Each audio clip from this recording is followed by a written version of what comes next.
I gotta tell you, Joe, I don't think anybody's panties stand a chance around you. Oh, man. You know, I don't know. If you have my panties in that deck. Not yet. Oh, ooh, how'd no, that look? son of a bitch. He made There it it fly goes. right Okay. out. So God there's like the bless you. sleight of hand expose, but History, I'd like to follow me down the rabbit hole. History, I'd like to, frankly, I want to know. Hello and welcome back. This is season 2 of HILF, History I'd Like to Fuck with Dawn Brody. I'm Dawn Brody. And it was an incredible break. I spent 16 glorious days in Italy with my family. Went from Venice to Florence to Rome to Amalfi. I mean, truly gobsmacking history under every footfall and around every corner. And I can't wait to tell you about Pompeii. But I will have to wait because that Pompeii is a future episode.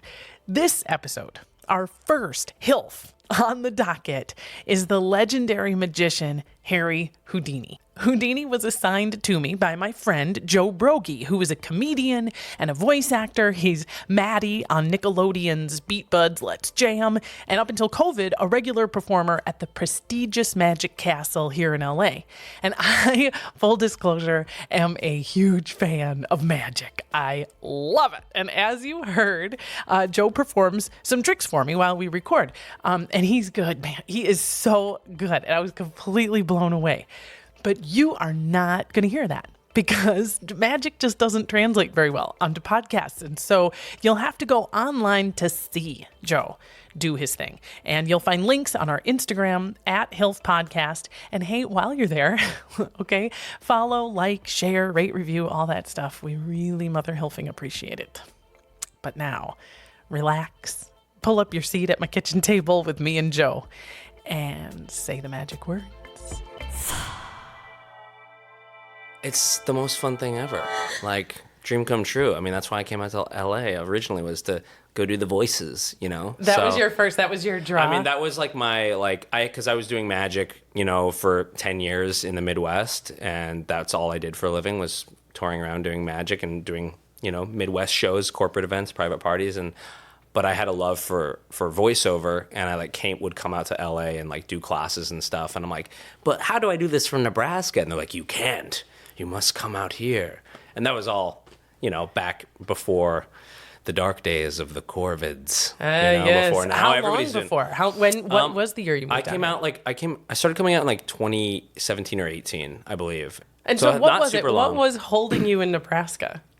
I mean, how did California Well, I don't know not if wrap you her know. beautiful arms around you from the very beginning? I don't know if you know the slogan of Nebraska, but it's the good life. No, I don't know that to be the slogan of Nebraska. What That is. I know about Nebraska is that it's a pain in the ass when you're trying to drive from Minnesota to Las Vegas. It just sits there and fucks up your drive. You don't mean you don't like 7 hours of the same thing over and Not over? particularly. I'm literally working on a bit right now about Nebraska, and it's not even a bit because I'm not doing anything that hasn't been said and made up, because the slogan is and was Nebraska the good life. That's the real slogan. And then it changed to Nebraska nice. Oh, and even Minnesota was like, nah, Yeah. because we're Minnesota nice. Oh, really? Well, then we weren't that for very long, because then, this is true, they changed it to Nebraska. Honestly, it's not for everyone. No. They did. No. They did for a hot minute. I think for like a year. Brave. Yeah, Nebraska, it's not for, and then it went back to the good life. Oh, see, Yeah. now that, see a little flicker there. I Yeah. was like, go on, Nebraska, be Yeah. you. Like Yeah, that I yeah. respect. And you mentioned you're a magician. Yes. And when we say magician, there's lots of ways to, I do a magic trick or two. Right, but our right, friend Joe, this is his J-O-B. He appeared on Jimmy Fallon, although you were beatboxing on Jimmy Fallon. And there's lots of fantastic videos of Joe doing incredible sleight of hand, close-up magic in hot tubs with babes. yeah. And full disclosure for those of you listening, Joe's a babe. Oh, well, Joe's thank a you. top shelf mega babe. Oh my goodness. So I want you to picture Joe, top shelf mega babe, in a hot tub with several female mega babes Coming on this and they're podcast every already, week. and they're already like, ooh, Joe, oh, that's amazing. And they're like, oh, what is he doing?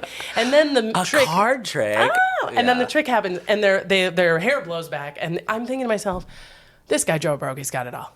Wow.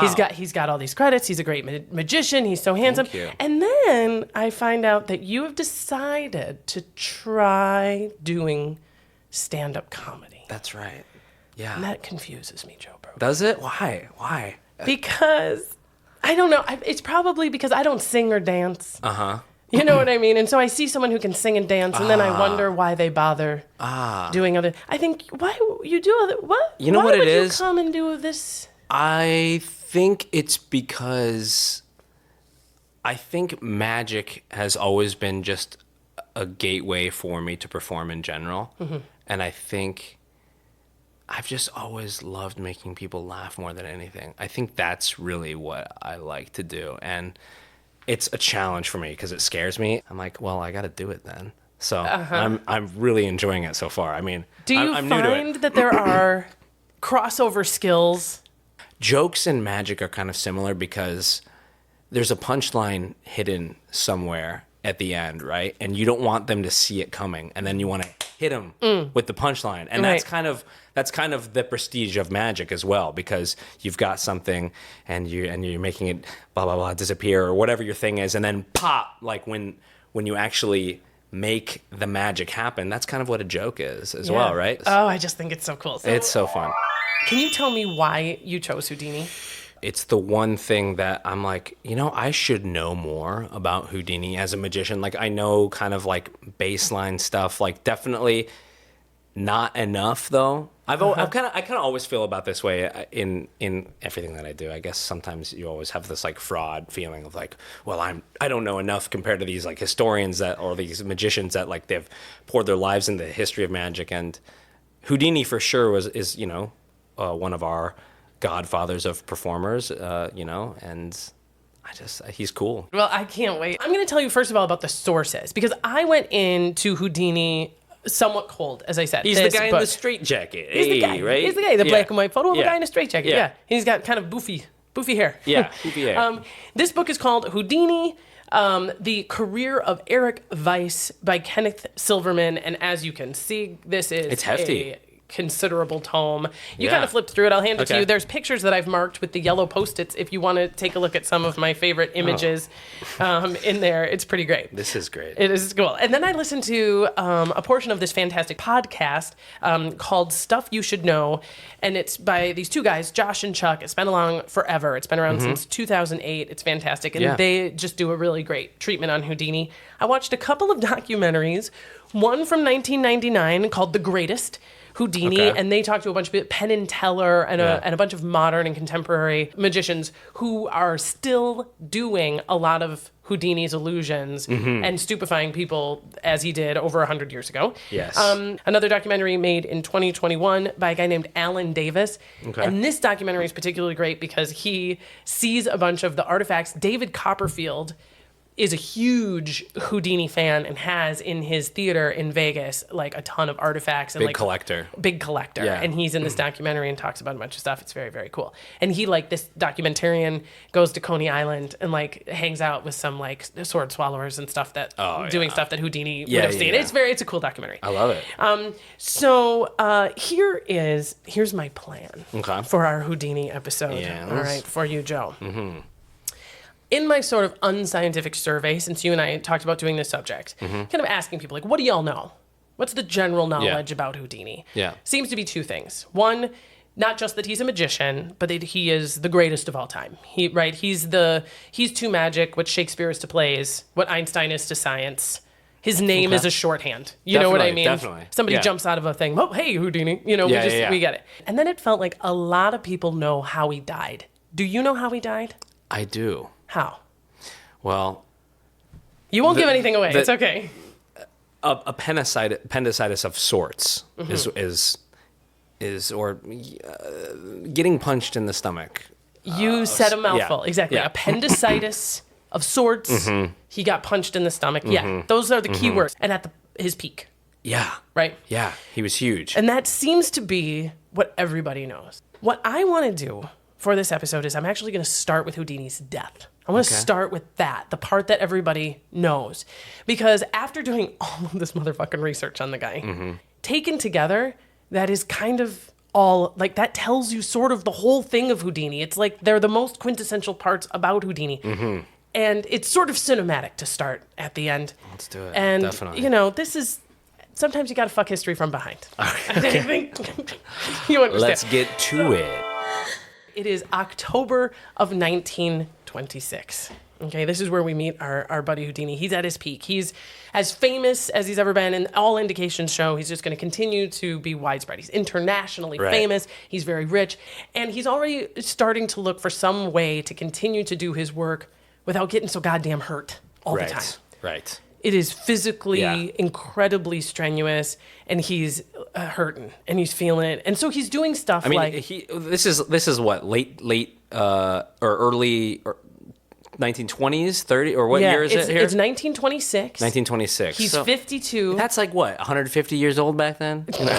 Yeah, let's be fair. Yeah, that's a very good point. I mean, and he's in getting dog up there. years, Yeah, and he's a short guy, so I think you have to factor short people age faster. 100%. No, closer to the ground. It's Absolutely. a fact. And what he really wants, what he's starting to focus on, even though he's still performing all the time and drawing huge crowds everywhere he goes, he's just turning an eye to getting some apprentices, his legacy. And what he really wants is to start a school. Oh, wow. Like fucking Hogwarts, man. No way. A magic school, an accredited university-style school for magic, where you would be trained in things like how to do it and ethics and science and all of the things that go around it. And he could sort of be a part of founding a legitimate legacy for the performance of magic. That's sort of his dream.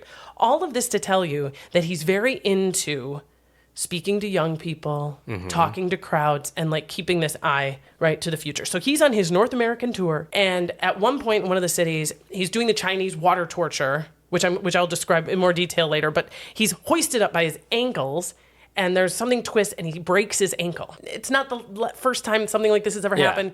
It sucks, but he does the show. He completes the trick. Oh, God. And he just kind of walks with a cane, like splints it himself, finishes the show, and does the thing. How BA is that, though? Just like, get me my cane. Oh, I know. I finished the show. Yeah. But he's limping and he's feeling Yeah. it. The next city, he's invited to speak at the university, McGill University, to the medical students in psychology. Because part of what he's going to be talking about is how this psychology plays such a part in what he does, and how psychological effect of the person who is both giving and receiving. It's all very interesting. And one of the guys, Samuel Smilovitz, one of these students, is sketching a picture of Houdini. Because he's a part-time artist, right? Yeah. And it's a good sketch, and his buddies love it. So at Houdini's show that night, they give it to him backstage, and Houdini's like, "Oh, that's great. You know, why don't you tell your buddy that I would like very much for him to come and do another portrait for me?" And keep in mind, Houdini is a movie star. He's famous. He's one of the most famous people on earth. And like, oh my God, Houdini, what's up? Very honored to So Samuel Smilovitz comes down, sits in Houdini's green room, and Houdini, as we said, broke his ankle. He's not feeling so great. So for the sketch, he's laying sideways on a couch with like his arm kind of behind his head, and he and Samuel are talking. Okay. And Samuel's buddies, a couple of them, very stoked that he's there, come and join him for various periods of time. At one point, this kid named J. Gordon Whitehead comes in, and he's a medical student at McGill, and he's very stoked to see Houdini. He's a big fan, and he's kind of a big guy. Everyone who describes him is like, he's tall, his clothes all seem too small. Okay, He's just kind of a big dude. Yeah. And Samuel likes him. He's his buddy, but he's annoyed because J. Gordon Whitehead won't shut the fuck up. He's just talking too much.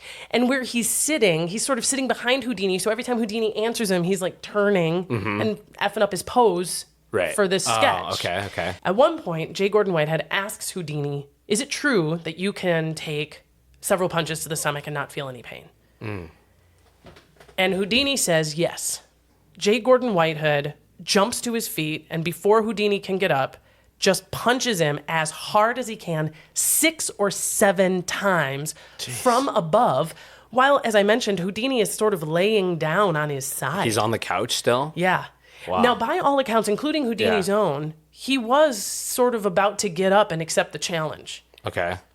And Houdini puts his hand up and says, "That'll do." Oh my God. Lays back down, is hurt and is sort of obviously hurt, but doesn't demand an apology or kick anybody out or show any kind of anger. Samuel Smilovitz finishes the sketch. Wow. And they leave. These two guys leave. Okay. And Houdini gets on a train. The next day, Houdini's feeling well enough. He does a show, but it's not a great show. He sits down a lot. Okay. Gets on a train, goes to Detroit, and on the train, the pain gets so bad that they call the doctor to meet them in Detroit. And they're like, we got to get to Houdini right away. The doctor says to him, buddy, you got acute appendicitis. You're in big trouble here. Oh, jeez. This is the part of the story that I call Houdini's last chance to escape. This is the last moment that if Houdini's not going to die of appendicitis, It's right now. he has to make a different choice in this moment. Okay. And he chooses to go and do a show. It's opening night in Detroit. He doesn't want to miss opening night. He does the show, which is actually not that bad. Okay. Okay, apparently they can tell he looks weak. He sits down a lot, but it's an okay show. Oh, he's a professional. Yeah. But at the end of the show, the pain is so bad, he collapses. The doctor's like, buddy, you need to go to the hospital right now. Yeah. They perform surgery to remove his appendix, which has ruptured. Okay. They don't get it all. The infection has spread. He has sepsis. His fever goes up, and he dies on Halloween 1926. Now, here's what we know. Since then, it was discussed that punch did not cause the appendicitis because punches don't cause appendicitis. Okay. You can cause all sorts of internal damage, but a Hard to ruptured get to it. appendix isn't one of the things you can do with brute force. Okay. So if we know that punch didn't kill him, then what it means is in the order of things, Houdini was going to die of a ruptured appendix on Halloween 1926, whether J. Gordon Whitehead ever punched him or not. And on the one hand, you can say, okay, but J. Gordon Whitehead still sucks. And you're like, he's still kind of a dick. That's fine. And they say, and he still caused his death because if Houdini had felt this appendicitis pain and had not been punched, maybe he would have been more alert. So he was more associating the pain with inclined. like getting punched. Maybe, Yeah, and he's instead. thinking, I just got punched. I can Yeah. handle this. Okay. I don't buy that because when the doctor says you have appendicitis and need to go to the hospital right now, he does not go. So there's no reason to think Right. that if Houdini had just thought he had appendicitis, he would have rushed to the hospital and behaved in any way counter to what he does. If anything, J. Gordon Whitehead dropped him a little lifeline there. Yeah. Like if you're gonna be saved from this impending appendicitis, maybe it's because you got punched in the stomach 6 times and you're a little bit more nervous about it. In any event, the question then is, so why did Houdini die? Then what actually made a guy ignore a ruptured appendix? Yeah. Despite what his body is telling him and his trusted friends and his doctors? Is it because he believed he could escape? He really, truly believed he could escape this thing, death, whatever it was? Or is it because he knew the one thing that is not a trick and that you cannot escape ultimately is death? But death doesn't happen on stage. It happens in hospitals. That's the place where he can't control what happens. And that was why he was so incredibly reluctant to go to hospitals. Interesting. We don't know. I see what you're saying. Yeah. But what I want to try to do as we move ahead is to just find out who Houdini is and try to Yeah. find how we get to this point where this brings the Yeah. best magician that's ever been down forevermore. Before we go on, do you have any questions, Joe? How long was he in the hospital for? Do we know that? Like 2 days. He was had in- one okay. surgery Yeah. and then was brought out. Yeah. And was doing okay for a minute. They actually Yeah. said they did some like emergency serum that Okay. that had him like, we still don't know what that is. Yeah. He bounced back for like 24 hours, but then the fever went up again. He had another surgery, and he ultimately whispers to his brother, "I'm tired of fighting." Shortly no before he way. dies. So it's only a couple days. Jeez. Our friend Houdini is born in Austria-Hungary in the 1870s, comes to the United States at the age of 4, which is the age of my daughter right now. So I'm like, oh, yeah, you'd remember that. And he's on a boat with his mom, his 3 older brothers, and his sister. They're coming to meet his dad, who has already moved here and is living in Appleton, Wisconsin. Okay. And his dad is a rabbi out there. And all the historical accounts of Houdini, unfortunately, say a failed rabbi. That's the only way to describe Houdini's dad. A failed rabbi. A failed rabbi. How does that happen? It's the question I've sat myself down to answer, and it really just is. You have to be pretty boring. Yeah. And like any religious order, the rabbi, the leader, is there for your births and there for your deaths and there for. And if you are just really uncharismatic, and can't connect with people, then your congregation is not going to continue to pay your salary. And he can't, and he's moving around, and they're begging. And at one point in Houdini's youth, as then of course Eric Weiss. He's begging, and what he learns is if you do a little trick, you make more money. So very early on, he's just sleight of hand, card tricks, hiding balls, and he's still begging, but he's making better money. Yeah. And hustling with style. Totally. At 9, he's imitating tight walkers in the park, and he's calling himself Eric, Prince of the Air. Prince of the Air. Prince of the Air. God. I know. By 12, he's doing card tricks, sleight of hand, magic. Ultimately, his family moves from Appleton to Milwaukee to New York City, and that's where he starts to meet the freaks and performers of Coney Island. He hears, he's moved to New York, and his dad and everyone's struggling, and he just hears there's this mecca of people like me, basically. Show, vaudeville. They're doing shows. They're contortionists. They're magic. And he just learns, and he learns things like the guy with no arms teaches him how to manipulate things with his feet. Wow. He just learns and he listens and he gets all of these fantastic tricks and tips that he frankly innovates and takes with him for the rest of his life. And he also meets a girl. Okay. Tale as old as time. Tale as old as time. Yeah. She's 4'11", so she makes his 5'5" look practically huge. 4'11". Yeah. She's a singer. She's a performer. Where is she from? She lives in Coney Island, too. I don't know a lot about Beatrice's life prior to meeting Houdini, but she performs with her family, also from a very modest background. Okay. And she's good on stage. She's not super charismatic, but they join up and they connect their act together. And they're doing, for 5 or 6 years, they're on the small-time circuit. And it becomes fairly clear to Houdini, this is it. This is kind of as far as we're going to go here. Okay. So he innovates the handcuff escapes. And he just starts to do never-before-seen handcuff escapes. Okay. And this catches the attention in St. Paul, Minnesota, of a guy named Martin Beck, who comes and sees him do it and is impressed. And Houdini is starting to ask the audience, bring me your own handcuffs. If you don't believe me, bring me your handcuffs from home. This isn't trick handcuffs. Right. And so this guy, Martin Beck, sees the thing and is really impressed, goes and gets a couple, and comes back a couple nights in a row with various types of handcuffs, and Houdini can get out of them fast every time. And he offers Houdini a job. He's like, buddy, you're ready for the big time. And he's his ticket. Houdini and Bess are making more money. They're doing fewer shows. So they're staying in better cities. now. They go to Europe. I mean, huge. This is like 1904, 1905. They go to Europe for the first time. Wow. Their one trick that had really gotten their attention in the United States was called metamorphosis. Yes. Do you know this trick? Of course. Tell us. I want to hear you describe it. So, because this is growing up, being obsessed with magic, you would see the clips, the early videos of Houdini and stuff, and the metamorphosis trick was the one that. And this was when he invented. He created the device. He was sort of an engineer. Yeah. He had innovated some other stuff. But tell us what it looked like. So essentially, his assistant, and I believe he would use Bess and his brother as well to do when they started this trick, is they would tie him up, chain him up in all these chains, and then put him in a bag, and then drop him into a big trunk. And they had a sort of like a curtain, they had a little a frame that had a curtain that the trunk would be kind of right behind, and the assistant would be standing. So they'd put him in the trunk, lock them all up, lock the trunk up. They'd stand on top of the trunk. They'd close the curtain, and in 2 seconds, they'd unclose the curtain, and Harry Houdini would be on top of the trunk. Freedom.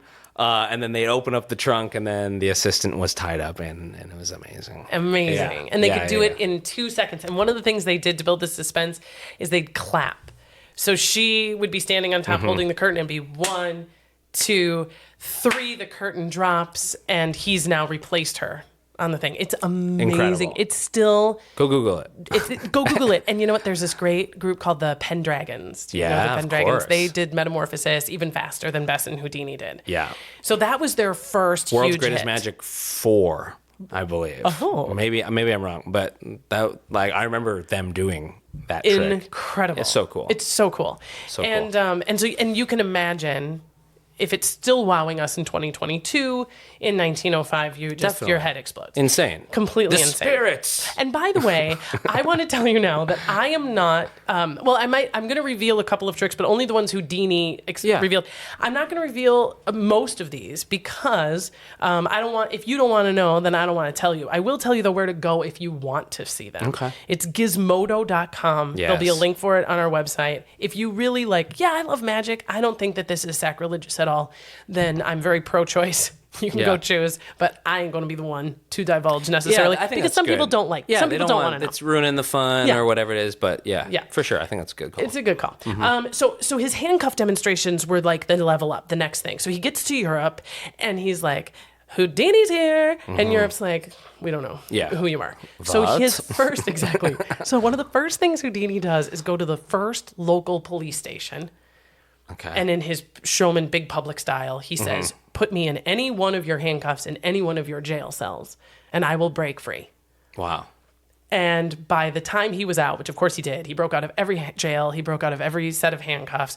He has now created whatever is necessary to sell out, the rest of his shows. Genius, like marketing genius. Completely. Pretty much. And his marketing genius just keeps, he always has such an understanding of not just individual psyche, but sort of mass psyche. Yeah, and how word spreads and and the marketing building too, lore. Building challenges, so commercial collaborations. So for example, one of the most famous is the Daily Mail challenge. Okay. So the Daily Mail newspaper in Britain hears about Houdini's exploits and challenges him to break out of a specialty pair of handcuffs that they guarantee took 5 years to make by a blacksmith who says no one will ever be able to break out of these handcuffs, and it's this incredible challenge. Okay. Houdini accepts, of course. Huge public display, and he's having a very difficult time. He's not coming out of them quickly. He asks at one point, "Can I take off my jacket and just start over? I'm hot. I can't. My jacket."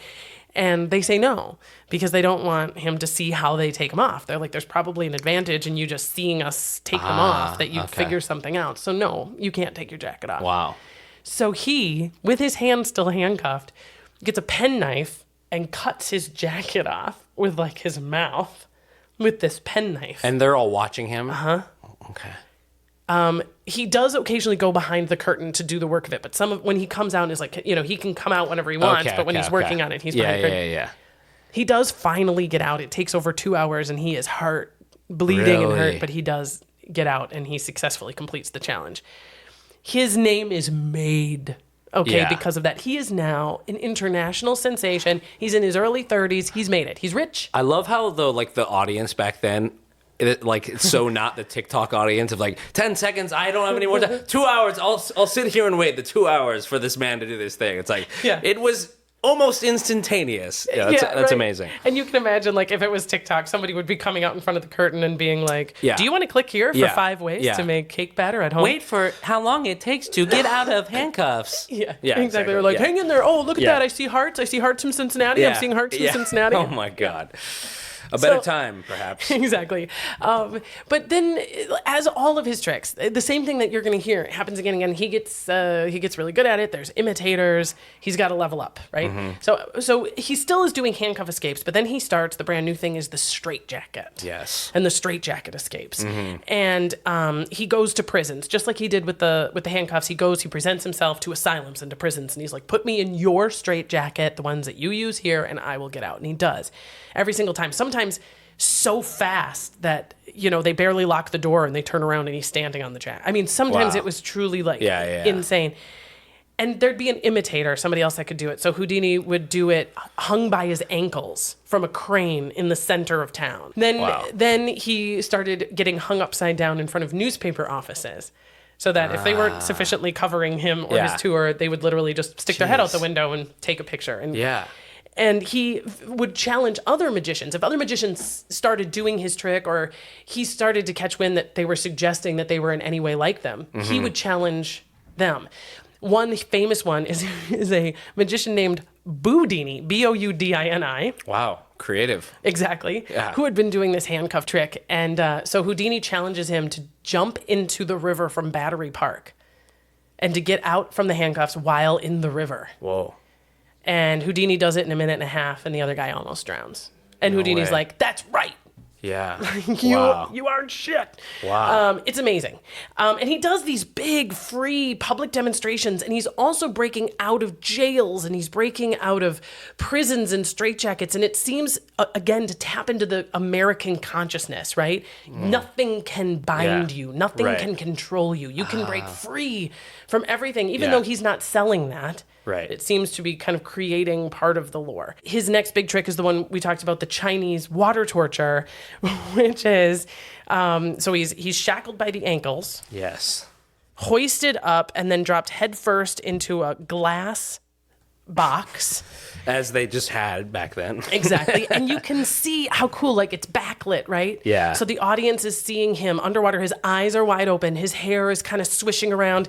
His palms of his hands, are planted flatly against the glass. And they would also often say to the audience, hold your breath along with him. See if you can hold your breath along with him. Then the curtain drops and the audience would just build. All of a sudden, there is just this writhing. People are gasping. Yeah. People are clutching their Yeah. pearls. People are doubting. Even the people who are suspicious are on the edge of their seats. I mean, it's Yeah. just a sea of people in physical and mental torment, just waiting. What a way and to they build start up to adrenaline, scream. too, Yes. right? And the Yeah. adrenaline, they start to scream, he's drowning, he's drowning, And the assistants would be helping with this, chatting back and forth and trying to look like, oh my God, something's gone wrong. And then the curtain drops and he's soaking wet and he stumbles out and sometimes he'd even collapse, Oh, wow. And the audience would go crazy. I mean, Yeah. it was crazy. He also is a movie star. When vaudeville started failing, he was one of the first to jump into film. He was like Charlie Chaplin doing movies all the time. He owned a motion picture company. He was, get this, the first to fly an airplane in Australia. In Australia? And the to do it, first? he was the first. He was in Australia all the time. He bought this plane in Britain. He was fascinated by it. He had an Because aviator. planes were Totally brand new. new. The Wright brothers, there were aviators that were doing much more significant things than he was. Yeah. But he was doing it for the first time in Australia. There were Australians that were trying to race to see who could fly first. And Houdini worked his ass off. Yeah. He learned. He would wake up at the crack of dawn and drive through the mud and get up early after a long night of shows. Yeah. And spend all of this money. His dedication to what he set his mind to Yeah. was completely unwavering, and it is so fascinating. I'm just picturing Australians looking up in the air and seeing the planes. And that's Houdini up there. Because he was probably already famous, right? Yeah. I don't know if I don't know how much word had spread to Australia at that time, but that's cool to it's our first plane in the air and it's this movie star, this Harry Houdini that we've seen. It was Kinda huge, and incredible. he was being compelled to come to Australia because Australia, God bless him, it's really far away from everything. Right. So Australia had to sort of sell you to come all the Right. way out there. Yeah. And he didn't like to go to Australia because his mother was still alive at the time. He is incredibly devoted to his mother, Cecilia. She is the love of his life. He has photos of him with Bess, his Yeah. wife, Yeah. and his mother, Cecilia, and he's written on the top, "My two sweethearts." Wow. And he is utterly concerned about his mother all the time. And he felt like Europe was Mama's a little boy. too far away from her. Yeah. Australia was way too far away from her. So for him to come to Australia, they paid him his full show rate for every day that he was at sea. Wow. And he was like, you know what? I'm going to get my plane. When I'm in Britain, I'm going to bring my plane over to Australia. And I'm going to be the first to fly a plane in Australia. This was just what he had. And it was also a publicity stunt. It was Yeah. going to help market him tremendously. Of course. He really wanted to do it. And he did loop-the-loops and stunts. He did it a few days in a row. Crikey. He went against terrible weather. He almost crashed. I mean, he did some great escapes in the plane itself. He loved flying so much that he said at one point, I'm going to retire from magic and just really? focus on aviation. Wow. And he Because didn't do that. it's kind of magic. Totally. Like, Totally. What a new concept of wow, we've got this machine in the air. It all ties together very well. Completely. Houdini was simultaneously able to see everything that was magic and everything that seemed magical. And that just was his arena, Even film, there were so many stage performers that were immediately out of hand, I am of the stage, and this new medium is to be, a threat and to be disregarded. And a lot of his bosses for vaudeville were punishing performers that did film. Really? And he was like, Because no, it was this is it was the future. ruining the industry. What kind of stuff did he do in the movies? Was he just escaping from things, or He played, well, he wasn't a great actor, and they were Okay. silent films. We don't get sound in film until the year after he dies. Okay. And that's to his credit, because there's one recording of his voice, David Copperfield has it, and it's kind of a high, squeaky Hungarian accent. It's Okay. hard to understand him. So he was always playing a character.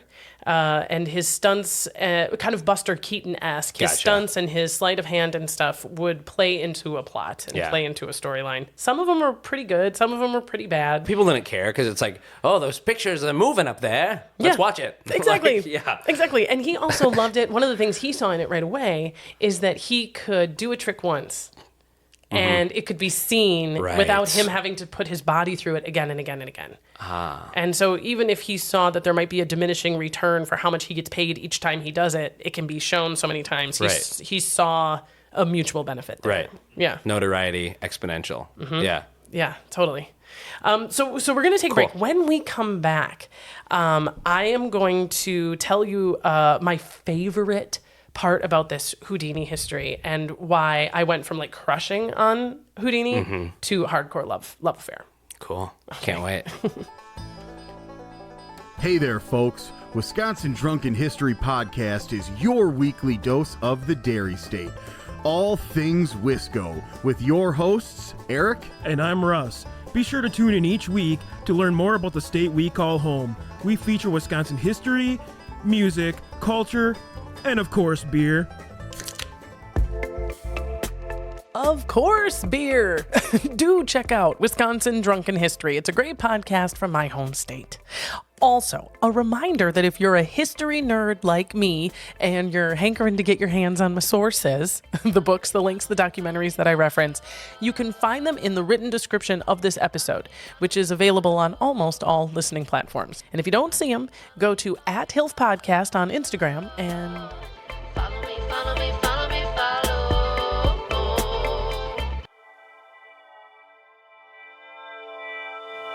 If I just rub it like that, see how it changes like that? Just rub the hand on it. I'll go like this. See, you won't even see it that time. See how it just goes? No, Joe. It just goes. Now the thing is, obviously, I'm cheating in some way. Of In course fact, you are. We'll do it across the way so you can see. You can see your signature still on there. Yeah. In fact, could you, for me, just reach over? You push all the way in. You sure it goes? Oh my God. It He's went in the got mouth. it in his mouth. One last time. my So I can feel where the cards are, obviously, so I can feel. I gotta tell you, Joe, I don't think anybody's panties stand a chance Oh around man, I don't know. If you have my panties in that deck, Not yet. not Ooh, how'd no, that look? son of a bitch, he made There it it fly goes. right Okay. out. So God there's like the bless you. sleight of hand expose, but we will. I'm gagging, and in a good way, in like RuPaul gagging. It's just one of those things that you spend a lot of time. I think Teller said any magic is spending more time on one specific thing than one would reasonably expect. Like, Yeah. look at that. Like I spent an unreasonable amount of time playing with those cards to get it to look like it was just effortless, right? But it's Yeah. the same thing with technology. It's the same thing with anything. Sure. Like you spend enough time at a harmonica and it becomes magic what you can do with it. So how much time? I mean, I know you've been doing this your whole life. Yeah. So some of it is going to be hard to calculate. Yeah. But how much time does it take? I mean, hundreds of hours at least. I don't know so one time I thought about how many cards have I picked up in my life from the ground, and that kind of blew my mind when I think about it, because like, especially when you're like and still to this day, if you're trying to do something new that you haven't done, you're gonna drop the cards, and that's like, there's something about literally picking it back up and doing it again, and then they fall on the ground, and you do it again, and Sure. like I would have like blisters on my hands in high school from For sure. from gripping cards and like doing certain things, and my hands would bleed. And Houdini had to have surgery on his butt. oh really? Because getting out of the straitjacket, Mm-hmm. which he did in front of a curtain, required him pulling that tight strap out from under him at the end. Like when he finally did it, there's a strap that goes between your Right, legs. right. But he did it so often that he developed like a boil, like a really Really? bad blister on his butt that eventually had to get had to have Lanced or surgery. something? Wow. And this was similar, that just repetition, repetition, Yeah. repetition, Yeah. repetition. And that was just one small way that it had sort of Jeez Louise. affected his I mean, body. that guy was on a whole nother level. Like, I mean, I think you can only compare like people like David Blaine, who also has just done crazy things to his body. To Crazy things to his body. amaze. And this Alan Davis documentary, one of the ones I referenced in the beginning, one of the things he does is he goes to visit David Blaine's doctor. Oh yeah. And he says, I know a lot of this is trick. Right. But some of it is mind over matter. Is this individual magician just doing something that your average human body cannot do without this sort of training? And the doctor said, oh, yes. Yeah. Their bodies are machines. And Houdini never drank and never smoked Yeah. and ran 5 miles a day Yeah. and would immerse himself in ice cold water and hold his breath longer and longer, because a lot of his stunts, he would jump from bridges into public rivers Right. and stuff. And he had to be not- able to do it in the cold. And crazy. Yeah. A devotion to your craft that I will never have. And it really does bring us, Joe, I think, perfectly into this second part. Now, this aspect of Houdini's life was completely unknown to me. I didn't know any of this stuff. And I talked with some folks, again, unscientifically since I've been reading, and nobody knew this about him. And so I'm really excited to tell it, because Okay. I would like this to be a part of the things that we talk about when we talk about Houdini. So post-World War I. Okay. World War I lasted from 1914 to 1918, and it was awful. And it was the first really modern warfare. We had chemical warfare for the first time. We had trench warfare for the first time. Airplanes are dropping bombs on people for the first time. We have these awful contraptions where it's basically 2 cannonballs connected by barbed wire that you just shoot God. simultaneously, and they cut everybody in half. This is no longer walking with a bayonet. Right. Across an open field. Right. War has changed. And it came at the beginning of the Spanish flu. I mean, it's just a devastating time. And Houdini found that it disrupted his European tour a little bit, right? Imagine. Right? But other than that, the war's over now, things are back, and he's getting back. And he's noticing, because he's always keyed into imitators and competition, that there's this new thing, this new element on stages around him, and they are spiritualists, advocating for spiritualism, which is more generally psychics, paranormal activity, seances, Mediums. mediums, exactly. And it really starts in upstate New York in 1848 with the Fox sisters. Like, we can pinpoint the first quote-unquote spiritualists. They claimed to be able to communicate with and for spirits via tapping that no one could explain. Unseen, invisible forces would be tapping on various surfaces and walls, and people were like, well, holy shit. That was not that new. Right? Anyone who listens to my episode on the Salem witch trials or whatever, people had said they heard voices. Right, Joan of of Arc said course. she heard voices. Like, the idea that you were saying, I see and hear a spirit realm, was not invented in 1848. Yeah.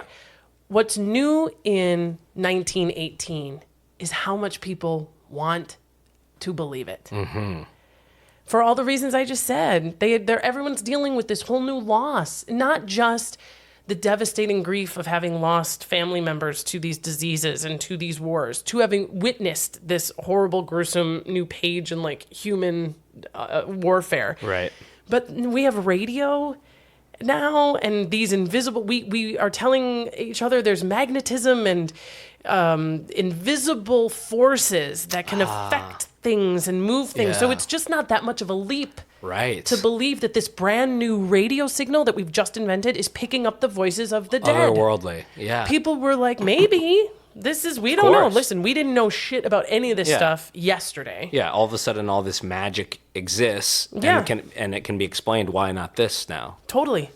But what Houdini is seeing and what he's bothered by is they are doing exactly what the magicians have always done. These quote unquote spiritualists, and in their seances, he sees this for what it is, which is sleight of hand, distraction, magic, and trickery.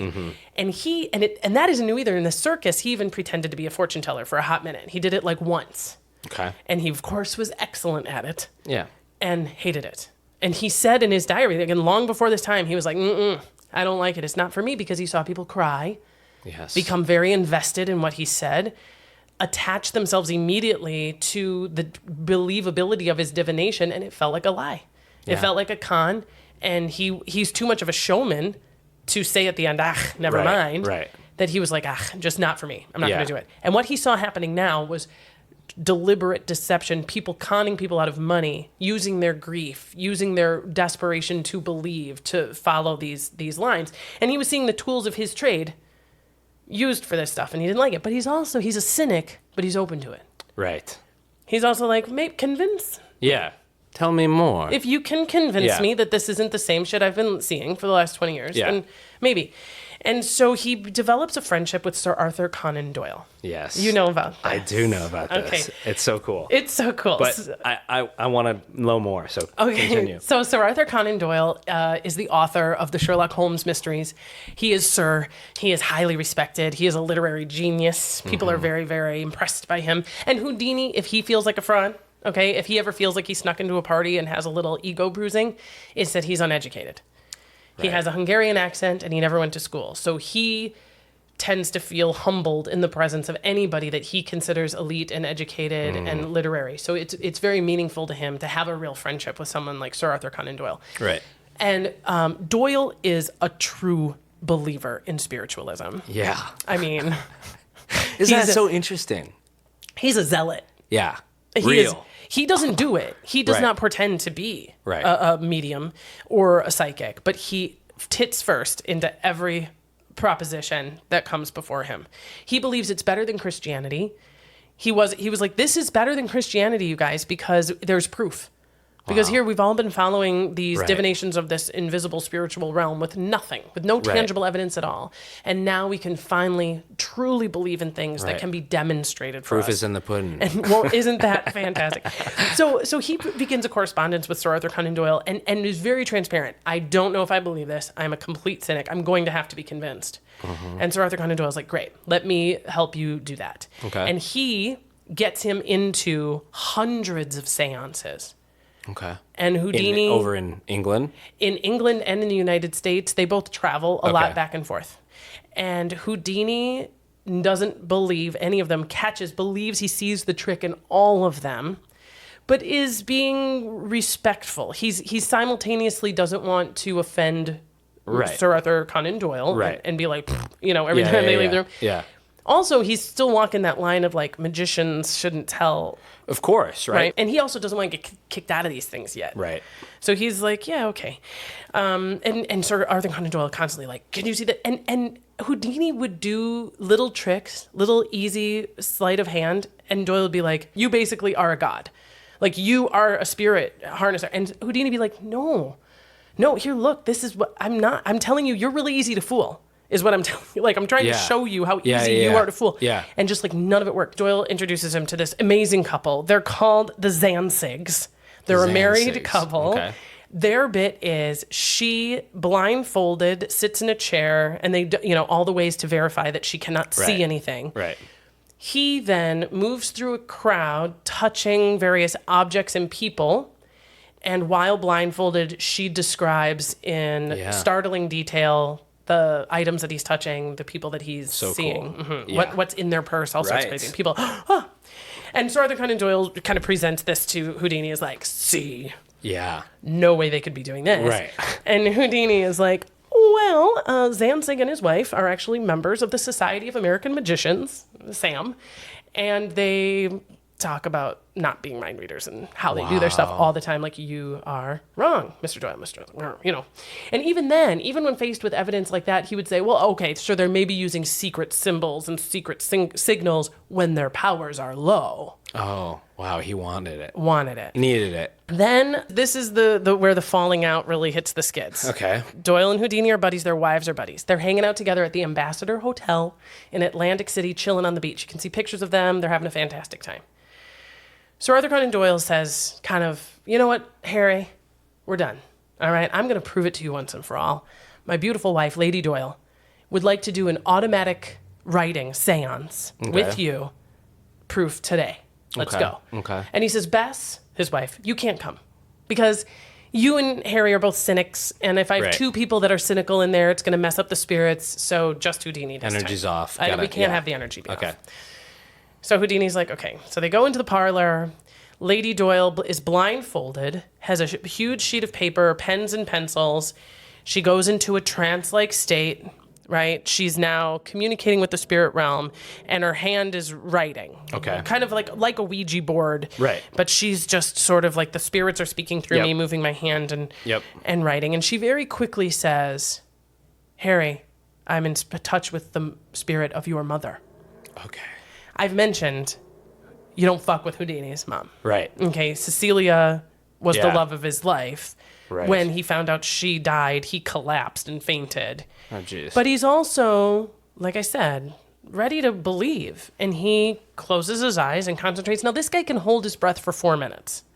I believe that if anyone can really get their brain into a state where they can communicate something to someone who is ready to receive it, I would suspect it would be Yeah. Houdini, right? And she draws a cross on her paper, the sign of the cross. Okay. And then all of this, my dear sweet son, I love you so much, my dear sweet son, and all of these things. Okay.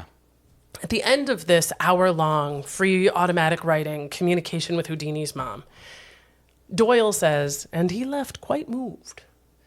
In reality, Houdini's pretty fucking mad Okay. because his mom is Jewish, just like him, Right. and didn't speak English. There is no reason why she would start with the sign of a cross So now and it's then personal. start babbling. Yeah, and he's really put off by it, but he also is still not wanting to like piss off Sir Arthur Conan. And he's always Right. said he was a cynical and he didn't believe it, but he does go home and write, I've seen 100 seances and I don't believe anything. And he starts to deliberately out these spiritualists, because I think he's experiencing, like, when people have grief and people want to believe, course. he's feeling the real con and the depth of the con. And also, I think, frankly, not so much upset with his friend Sir Arthur Conan Doyle, but upset that spiritualists have so duped such a good soul as Sir Arthur Conan Doyle to have so fundamentally believed this stuff. Right. Great magic trick. But stop telling people you're talking to God, and stop telling people that you can hear their dead relatives. For $1,000, you'll tell them where the gold is buried, and like whatever else you assholes are doing. And he starts to write more sort of enthusiastically about how this is a fraud. At which point, Sir Arthur Conan Doyle is like, hey man, Houdini is writing like he doesn't believe any of this stuff. So let me just tell you that I was there when Houdini talked to his mom, okay? So he says he doesn't believe it. That's bullshit. I was there when he saw it, and he does believe it. Oh, no way. At which point, Houdini has to very publicly say to the world and his friend for the first time, nah, mate, you Wow. fucked up that day, actually. Yeah. And the idea that my mother would make a sign of the cross and write in English was preposterous, and I didn't believe for a second that you were speaking to my mother. And Doyle was like, oh, well, she doesn't write what she hears. She's writing images, what she's feeling. Like, she's just receiving messages in, like, non-language. And then, she, Right. and the cross, she draws a cross on everything just to keep the demons away. And, Oh, God. but Yeah. again, and Houdini was like, okay. And just, Yeah. but they start to have this real public back and Okay. forth. And not only does their friendship fall apart, they're adversaries now. Whoa. I did not know that. To the point where Houdini assembles a committee with the Scientific American magazine Okay. to prove once and for all that the spiritualists are all cons and all mediums are lying to you.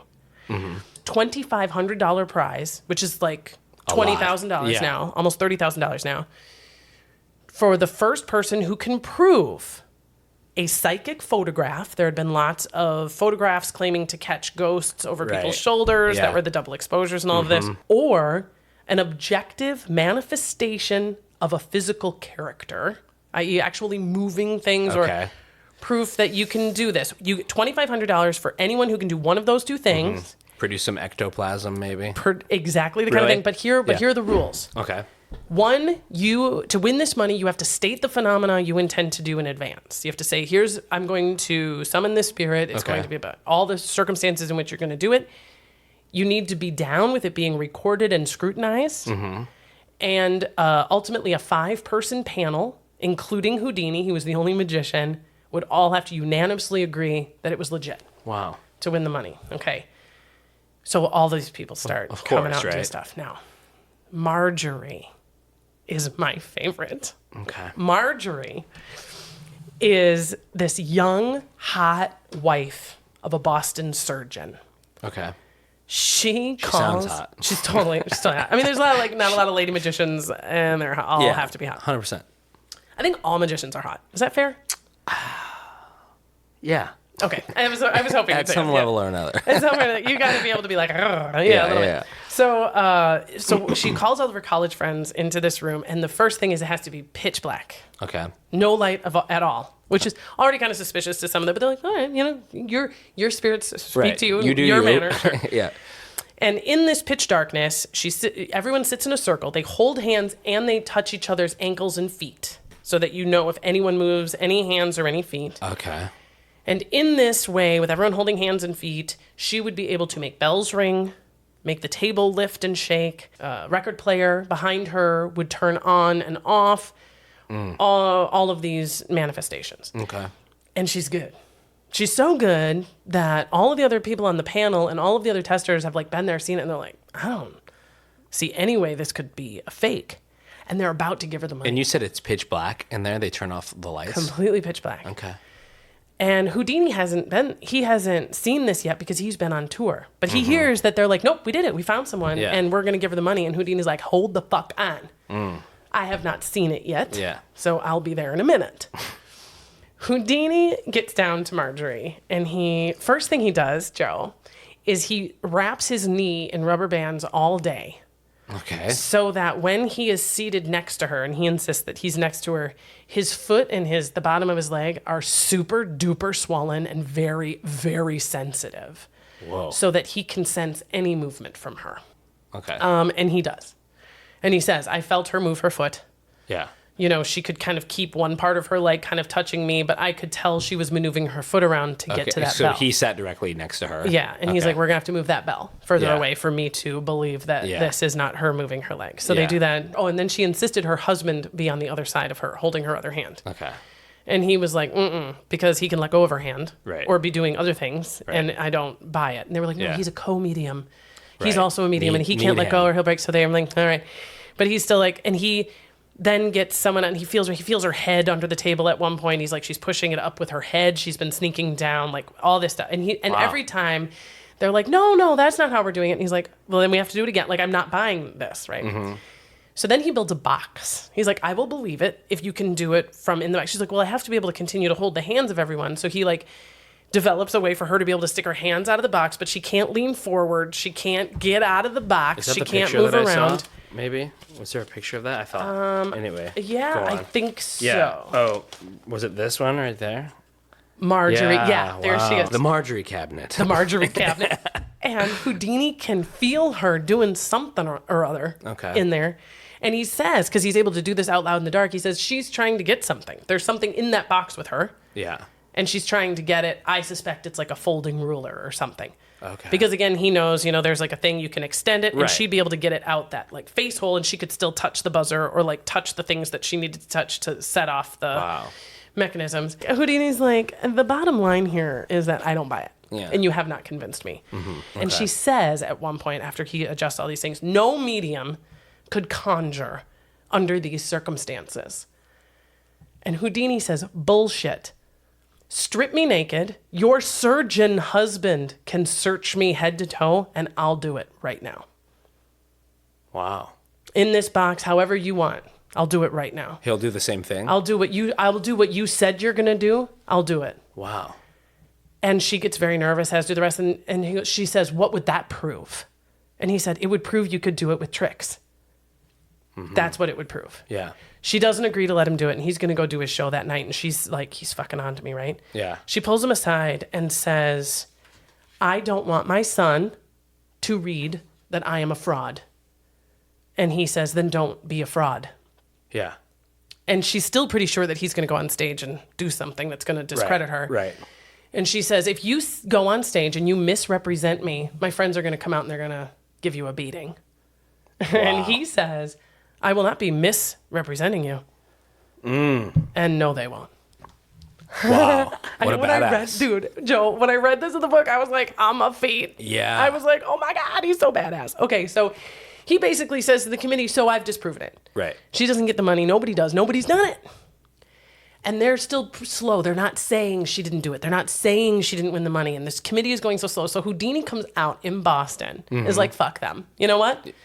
New challenge. He's standing on the steps of the Boston City Hall. Okay. He has $10,000 in bonds. The amount of money this is to people is unbelievable. Bonkers. And I will give $5,000 to Marjorie and $5,000 to the charity of her choice. This is on December 30th, he says this. I'm doing 2 shows, January 2nd and January 3rd, right here in Boston at Symphony Hall. Yeah. She is welcome to come to either show. And if she is able to manifest in the way she says she can, I will give this $10,000 to her. And if she doesn't show, I'm going to put on a show that displays all of her methods. Cool. Okay? I love it. First night, you can imagine the suspense. The first night, by 7:45, the place is packed. Wow. And the suspense, will she show? Will she show? Will she Right. show? She does not show the first night. And he demonstrates it all. And not only does he demonstrate it, he has, for example, sitting across from the table and a member from the audience, and he's doing all the tricks. And the audience can see how the individual on stage has no idea what Houdini is doing. And they, from the audience perspective, can see everything. He, for example, has a metal plate under the floor and a metal plate on his shoe with like magnets. So the idea is that if we're both touching ankles, my shoe stays where it is, but I can Right. pull my foot out. Cut the back out. And it seems so simple, and it completely reveals her. She does not win the prize. And from that point on, he is a crusading anti-spiritualist. Anyone who is claiming to actually hear the voices of dead people, to be able to divine the future on behalf of anyone, certainly for a cost, he is there. And he is hiring spies, usually fellow magicians, to go across the country and break up these mediums and expose these mediums. He himself gets into a disguise so that he can sneak in. And you can see in the book, there's some pictures of him like amazing. in disguise. He makes jokes. He says, I'm not a medium. I'm well done. He says, this is not me being anti-religion. He says, any other minister has to study for 8 to 18 years. To be a minister in spiritualism, you need merely say, I hear voices. When we first met Houdini at the top of the podcast, he's touring North America. I told you he's 52, he's distinguished, he's looking to the future. And his show every night is magic, escapes, exposing spiritualists. Wow. It's a 3-act show, and he does a whole act exposing not just mediums in general, but the local medium. Whoever he finds or whoever he's heard of, and he just duplicates their acts. Wow. But when he was on his deathbed in that hospital on the day before Halloween in 1926, and he said to his brother, I'm tired of fighting. He also pulls his wife Bess down and says, if anyone can communicate from the grave, I am going to try. He left her a code, a very specific code only she knew, so that she would always know if it was actually him or not. And he said, I'm going to do everything I can to try to communicate with you. And if I don't give you this code, you can tell everyone forever it can't be done. And she went to a seance right after his funeral. And she went to seances again repeatedly, often on Halloween, on the anniversary of his death. Yeah. And after repeatedly never getting the code that he had given her, she declared spiritualism a fraud definitively. Wow. And that is where we are to this day. That is so cool. And people still on Halloween, man. Yeah. They still, every year, try to summon Houdini's spirit. Yeah. And you can go to the castle and do that, I believe. The now, Magic you are a Castle. member of the Magic Castle. I am a former member. During the Corvids, I did stop being a member, but I need to. What does it mean? What does it mean for a magician to become a member at the Magic Castle? You have to go through some tests and stuff. And have you been? Yes. Okay. Have you been to the Houdini room? Oh, There's a Houdini seance room. shit! I would have remembered if I was in there. No way. They've got his stuff. It's pretty cool. Like straight jackets. I think they have a milk can. They've got his shackles and some straight jackets. And I've never done the seance, but you can get a group of friends. This would be fun. We should do this sometime. Yes. Get a group of friends. You have dinner there, and they bring a medium, and then they try to contact Harry Houdini. Well, Joe Brogie, I have had a blast with you today. This has been so fun. I am so grateful that you came. I am so grateful for the magic. And Houdini, wherever you are, thanks for all the magic, man. Cheers. This is fun.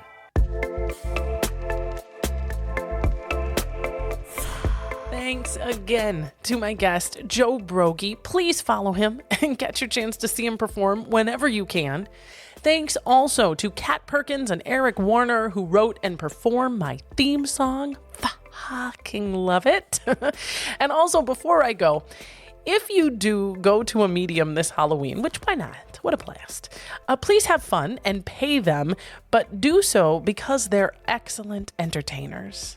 Be awed by their display, their sleight of hand, wonder how they did it, and then ultimately take back the disbelief you suspended and applaud the show. Do it out of respect for Harry Houdini. This has been HILF, History I'd Like to Fuck with Dawn Brody. I'm Dawn Brody, reminding you that history is a party and everybody's coming.